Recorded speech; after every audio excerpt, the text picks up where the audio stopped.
Good morning, guys. Captain Cody Davis here. Welcome to another episode of Tight Splice Charters. Heading out right now, gonna do a little bit of fishing down here on the south end of Lake Okeechobee this morning. I haven't been down here on the south end in probably 2 months, which is crazy considering I literally live 4 minutes from this ramp. I live right here. I've just been focusing most of my time up on the north end of the lake and on the west side of the lake, but mainly up north. The north end just looks so good right now. It's made a huge comeback. Really, and from Clewiston all the way, as far north as you can go, is just absolutely beautiful. It's come back, looks like old Lake Okeechobee. And I just really like to focus most of my time up that way this time of year, because any bad weather we're going to get down here in South Florida coming from these cold fronts we're going to start getting, all the heavy winds are coming out of the north. So that northern end of the lake is far more protected than down here. The south end really takes the brunt of it when we get these massive cold fronts that come through. So, it kind of sucks when you come down here and you find a big group of fish and then a 30-mile-an-hour north wind muddies your water up and they're uncatchable. So that's why I've been focusing most of my efforts up there. But there's still just as many, if not more, fish to be caught down here on this end of the lake. You just got to be smart about it. It's great fishing down here. You just got to kind of be versatile down here on Lake Okeechobee, especially being a guide. You got to be able to, know when to move, know where to go. You got to follow the fish, know what's going to be fishable, etc. So, I don't know. We haven't had any bad cold fronts yet. We've had some cool fronts, no crazy wind, I don't believe. These fish are going to start thinking about spawning. They're going to be moving up to spawn. They also do typically spawn first on the north end of the lake than before the south end of the lake. It's such a big body of water. It's a 35-mile-an-hour or 35-mile difference. So it's essentially almost like two different lakes. But I don't know. I'm excited. I haven't been down on this end. And like I said, probably 2 months, and the water's come up probably 1.5 feet since then. So going to see a lot of new water, see a lot of new things. I don't have all day to fish.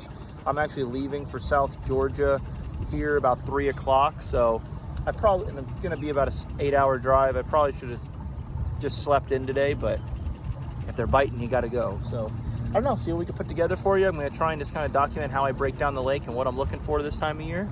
And hope you guys enjoy it. See you on the water.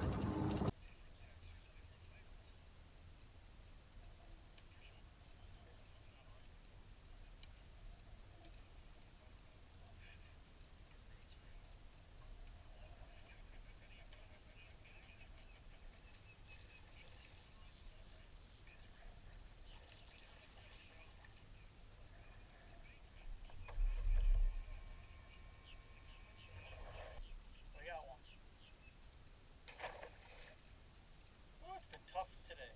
I don't know, like I said, it's my first time down here on this end of the lake in quite a while. It looks totally different.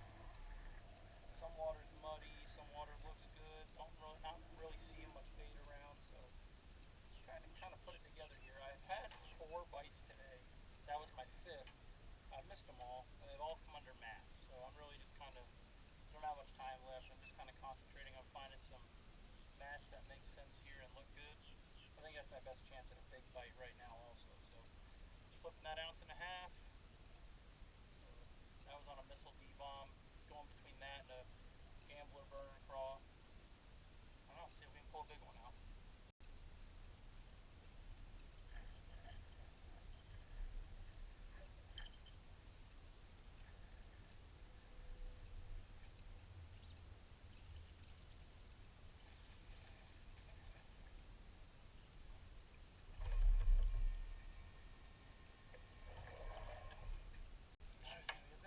Little guy, but see how their bellies are nice and white? These fish aren't very dark. That means they're not really living back here. They're kind of more or less making their way back here, so that's a good sign. I had the stupid camera off. Craziest swim jig bite ever. Close to 5-pounder there.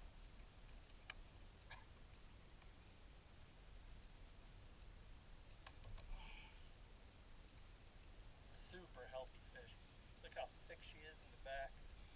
Coming in here probably to spawn. Just in between these mats, there's these little Kissimmee grass patches out here. Just throwing a black and blue swim jig around until I come across some more mats. Beautiful fish.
All right, guys, well, that's going to do it for today. Unfortunately, I ran out of time out here. I got to get home and hit the road.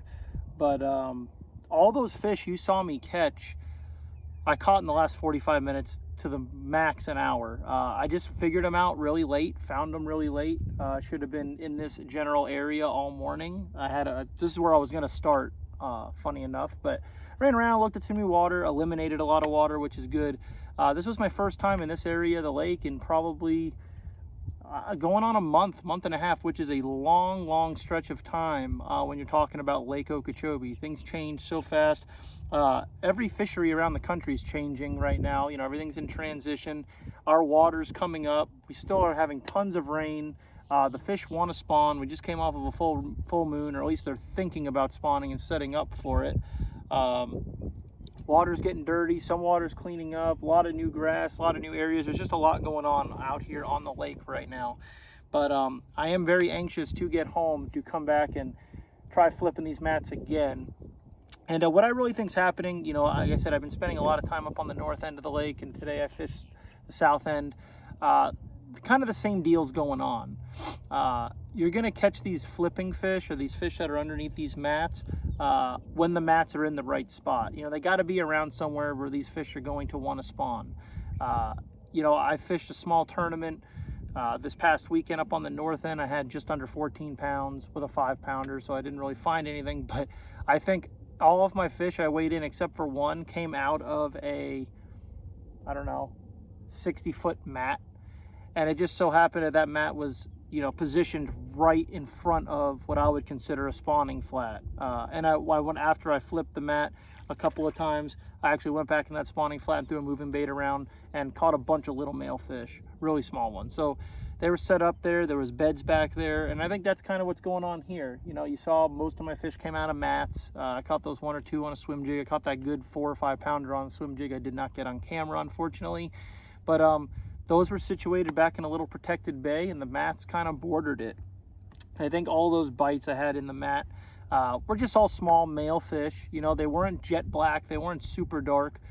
So they are fish that are moving in. I think they're just staging up under this stuff, waiting for the time to get right for them to go in and do their thing. Hopefully when I get back, we'll have a little bit cooler weather. It's probably 90 degrees right now, but we did already have a cold front last week. So things are shaping up. It's going to hopefully drop down in temperature a little bit, cool this water down, and then I think eventually these bigger fish are going to be in these mats. It's just catching them at the right time when they're in here staging.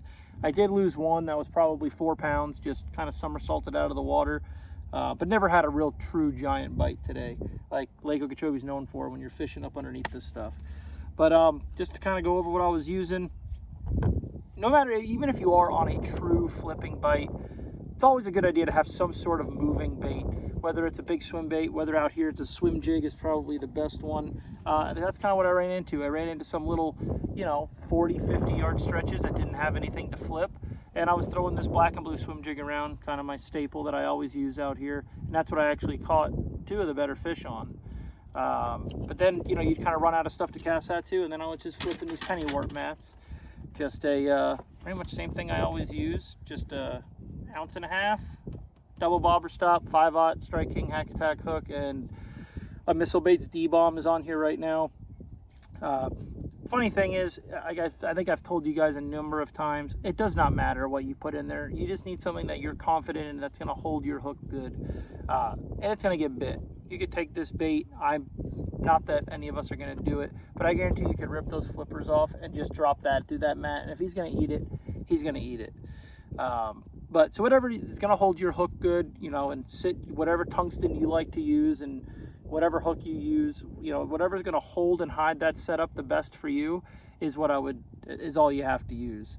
That's it. 65-pound braid, 8-foot rod, standard, and you know, right now it's hot, so if they don't eat it on the first drop or the initial hop once or twice, it's out of there. Now, as we get colder, as our water temperature drops, I will basically leave the bait under the mat longer, sometimes up to almost a minute when it gets really cold and really tough, but that's just what it takes to get these big fish to bite.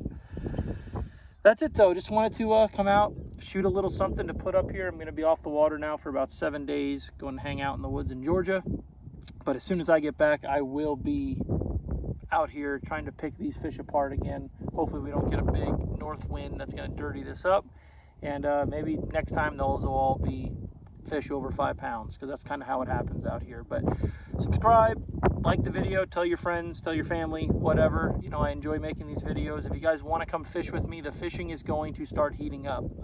It's not a sales pitch. The lake looks the best that I've seen in 5 years, and that's real talk. It looks amazing. The south end still needs a little bit of help. You know, I think another low water summer will do this a lot of good, but as you can see, I caught a bunch of fish. But the whole west and north side of the lake literally looks the best that I've ever seen. It's beautiful up there. Fish are being caught. Lots of big fish too. So if you guys want to get your spot, give me a call. My contact information is below, and I'm more than happy to take you guys out. So I appreciate you guys watching. Again, like and subscribe, and I'll see you guys on the next one.